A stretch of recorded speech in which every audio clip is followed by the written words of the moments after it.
ये इतने बड़े बड़े सेलिब्रिटीज और लीडर्स योग को इतना प्रमोट क्यों करते हैं? सब क्यों बोल रहे हैं योग करो योग करो? हरे कृष्णा टू एवरीवन, स्वागत है आपका मेरे नए वीडियो में। तो आज हम बात करेंगे कि आखिरकार योग है क्या, और आज इस वीडियो में हम बात करेंगे कि जो योगा टीचर्स हैं उनको किन चीज़ों का ध्यान रखना चाहिए। अब योग का नाम सुनते ही आपके दिमाग में बहुत सारे एडवांस पोस्चर आ जाते होंगे, वो कठिन कठिन आसनास जो लोग किए ऐसे खड़े होते हैं, बट एक्चुअल में सिर्फ आसन ही योग नहीं है। वो जो आसनास आप देखते हैं वो आसन योग का ही एक पार्ट है। बट असल में अगर आप योग की बात करें तो शायद आपने बहुत सारी जगह सुना होगा कि योग समाधि है या योग आपकी आत्मा को परमात्मा से मिलाने का एक जरिया है। बिल्कुल सही सुना है, ये बहुत ही डीप सब्जेक्ट है।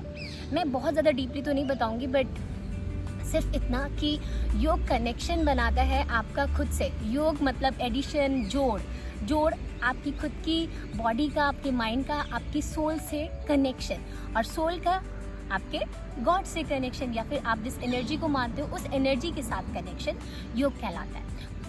अब क्वेश्चन ये उठता है कि ये योग शुरू कहाँ से हुआ? तो योग की शुरुआत भगवान शिव से हुई और उन्होंने कुछ ऋषियों को इसका ज्ञान दिया, और वैसे ही एक जो परंपरा है योग की तो वो चलती चली आ रही है। योग सिखाता है आपको खुद को पहचानना, अपने इनर सोल को सुनना।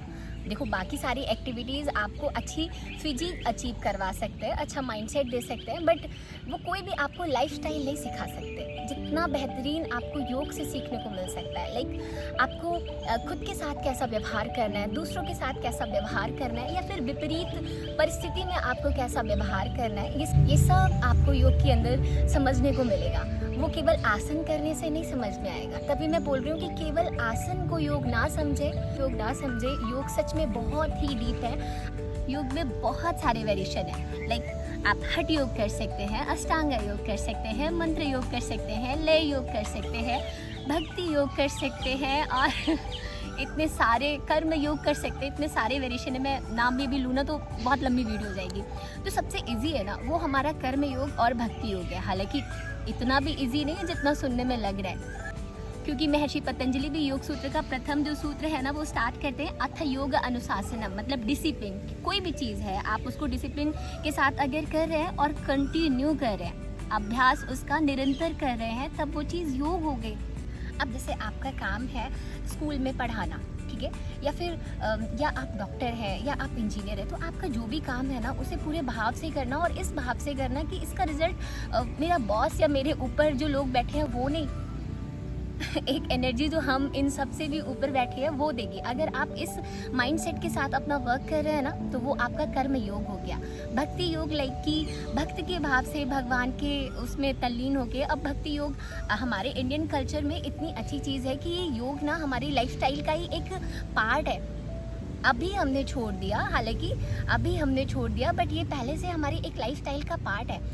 हमेशा घरों में जो पूजा की जाती थी, तो पूजा क्या है, वो भक्ति योग के अंदर ही तो है। भक्ति योग में आपका नवदा भक्ति बताया गया, जिसमें अर्चना, वंदना और ये सारी चीज़ें आ जाती हैं। वो आप भगवान को अलग अलग तरीके से उसको वो करें, तो भक्ति योग इसीलिए सबसे इजी बताया गया, क्योंकि इसको हर एज का इंसान कर सकता है और इसके लिए बहुत ज़्यादा ज्ञान की ज़रूरत नहीं है ना। बाकी ज्ञान योग वगैरह में तो आपको बहुत सारी ग्रंथों को पढ़ना होगा, या बहुत सारी ऐसे सूत्र हैं या मंत्र हैं जो आप शायद उनको अच्छे से समझ भी ना पाए। तो भक्ति योग सबसे इजी है वे, और दूसरा कर्म योग सबसे इजी वे है। तो ओके, अभी हम बात करते हैं आसनास की। आसनास इतना ज़्यादा इम्पॉर्टेंट क्यों है योग में? देखो, आसन इसलिए इम्पॉर्टेंट है। आसन महर्षि पतंजलि अपने योग सूत्र में बोलते हैं स्थिरम सुखम आसनम, मतलब स्थिरतापूर्वक, सुखपूर्वक किसी एक स्थिति में आप बैठ सकें, है ना। जब आप एक स्थिति में नहीं बैठ सकेंगे तो आप ध्यान कैसे लगा सकेंगे? क्योंकि अल्टीमेट गोल तो हमारा ध्यान है ना। ध्यान से ही ईश्वर की प्राप्ति हो सकती है ना। ध्यान से ही आप अपने इनर सोल को समझ सकते हैं, या फिर आप अपने साथ कनेक्शन बना सकते हैं, है ना। तो इसीलिए हम आसन पे बहुत ज़्यादा जोर देते हैं कि भाई आसन करो, आसन करो। अब जब आप आसन करोगे, आसन में भी स्टार्टिंग में आप नॉर्मल आसनास करोगे, पहले स्ट्रेचिंग करोगे, फिर आसनास करोगे, उसमें होल्डिंग करोगे। जब उसमें आप होल्डिंग करोगे तो आपको फोकस की ज़रूरत होगी। जब आप उसमें फोकस करना शुरू कर दोगे, वो धीरे धीरे आपको ध्यान की तरफ लेके चला जाएगा। सभी एक दूसरे से ना लिंक्ड हैं, आपस में जुड़े हुए हैं। आसन, प्राणायाम, प्रत्याहार, धारणा, ध्यान, बहुत बड़ी सीरीज़ है। तो अभी मैं सिर्फ आपसे इतनी रिक्वेस्ट करूँगी कि आप जिस भी एज के हैं, और बहुत सारे लोग तो यही मिथ लेके बैठे होते हैं कि मैं 70 का हो गया, मैं योग नहीं कर सकता, या फिर मेरे बच्चे अभी 4-5 साल के, वो योग नहीं कर सकते। ऐसा कुछ नहीं है। योग सबके लिए है और योग हर एज के लिए है। इनफैक्ट योग की सबसे अच्छी चीज़ पता है क्या है? बाकी सारी एक्टिविटीज़ आपकी बंद हो जाएंगी जब आपकी हेल्थ ख़राब हो जाएगी बट योग आपका तब भी शुरू रहेगा जब आपकी हेल्थ ख़राब है तो मतलब आपकी जो कर रहे हैं उनकी हेल्थ ख़राब होने से बचाएगा, या फिर जिनकी हेल्थ ख़राब हो गई है उनकी हेल्थ को इम्प्रूव करेगा। हेल्थ केवल फिजिकल हेल्थ की बात नहीं कर रही हूँ मैं, यहाँ पे mental health and spiritual health की बात कर रही हूँ। योग सच में बहुत प्यारा सब्जेक्ट है, मतलब बहुत प्यारा, बहुत ही प्यारा तो जैसे आप अपने बच्चों को डांस के लिए या फिर कोई भी स्पोर्ट्स के लिए उनको मोटिवेट करते हैं ना, सेम उनको योग के लिए मोटिवेट करें। मैं आपको सीरियसली बता रही हूँ, जब कोई भी उनकी ज़िंदगी में ऐसा इंसिडेंट्स होगा, कुछ भी ऐसा होगा, मतलब जब वो दुविधा में पड़ेंगे कि मैं क्या करूं, समझ में नहीं आ रहा, तो अगर वो योग के अभ्यास में होंगे ना तो उन्हें बहुत जल्दी से समझ में आ जाना है उनको आसनाज में डालो, ठीक है, उनको आसन करवाओ, उनको भक्ति योग में डालो।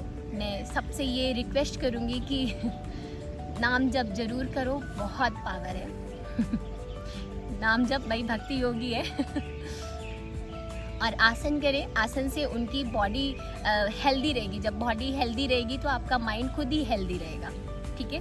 और जो एजिड हो गए हैं, जिनको ऐसा लगता है कि हाँ भाई हमसे कुछ नहीं बनता, वो बैठ के ब्रीदिंग करो, प्राणायाम करो। देखो बहुत कठिन आसनास के बारे में तो मैं नहीं कह रही हूँ कि आप डेली करो, लेकिन आप डेली बैठ के, आप कितने भी बिजी हो, आप डेली बैठ के 15 मिनट या 10 मिनट तो निकाल सकते हो ना, या वो भी नहीं निकाल सकते हो, आप अगर चेयर पे भी बैठे हुए ना, अपने ऑफिस की चेयर पे बैठ के जॉइंट रोटेशन कर सकते हैं, नेक रोटेशन कर सकते हैं, शोल्डर रोटेशन कर सकते हैं, नी रोटेशन कर सकते हैं, एंकल रोटेशन कर सकते हैं। बहुत सारी एक्सरसाइज है जो आप चलते फिरते कर सकते हैं। मुझे अपनी मम्मी की कुछ चीज़ें याद आ जाती है।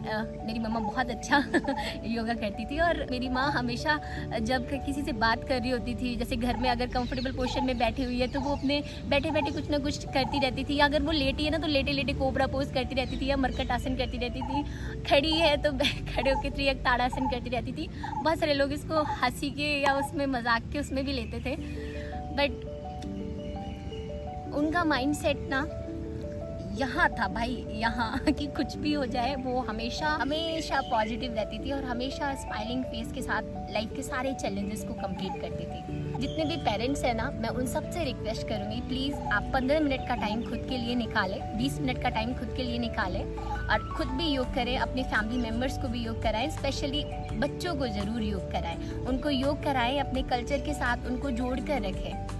अगर वो इन सब चीज़ों के साथ जुड़े रहेंगे ना, अपने रूट से जुड़े रहेंगे, तो वो कहते हैं ना कि अगर पौधा, अगर उसकी जड़ मजबूत है ना तो कितनी भी आंधी आ जाए वो टूट नहीं सकता। सेम वही है, योग हमें हमारी जड़ से जोड़ने का काम करता है, हमारी सोल से जोड़ने का काम करता है।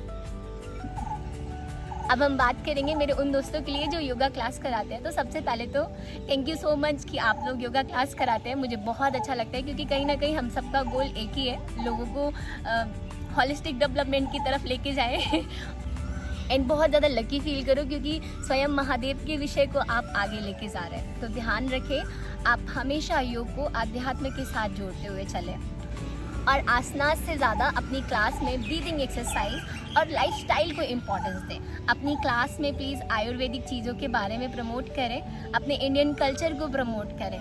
देखो ये सारी चीज़ें हैं जो उनको कहीं और से नहीं सीखने को मिल रही, ना ही शायद अब घरों में रह गई हैं वो सारी चीज़ें, क्योंकि पेरेंट्स को खुद ही नहीं पता कि वो सब क्यों कर रहे हैं, है ना, खुद नहीं बता रहे। तो आप अगर इस फील्ड में हैं तो आपके पास बहुत प्यारी प्यारी बुक्स हैं और बहुत प्यारी प्यारी नॉलेज है, तो लोगों के साथ उसको शेयर करें। और प्लीज़ मेरे जितने भी फ्रेंड्स हैं जो योग सिखाते हैं, मैं उन सबसे रिक्वेस्ट करूँगी कि क्लास से थोड़ा सा टाइम एक्स्ट्रा निकालते हुए, आप दिन में अगर 5 क्लासेस करा रहे हैं, 6-7 क्लासेस करा रहे हैं, जितनी भी करा रहे हैं, 15 मिनट दिन का अपने लिए निकालें।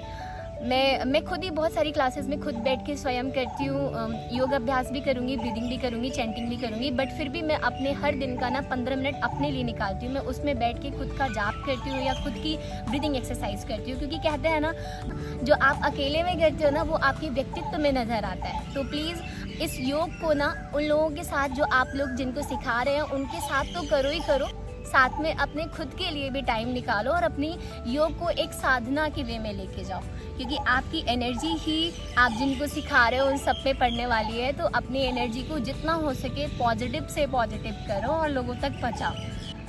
चलिए फिर वीडियो को करते हैं यहीं पे समाप्त। आई होप आपको वीडियो अच्छी लगी होगी। अगर लगी है तो प्लीज़ अपने किसी लव्ड वन को उसको शेयर करो, शायद वो योग शुरू कर दे और खुश रहे और हमेशा खुशियाँ बांटते रहे। Happy international yoga day to all. ओम तत्सत।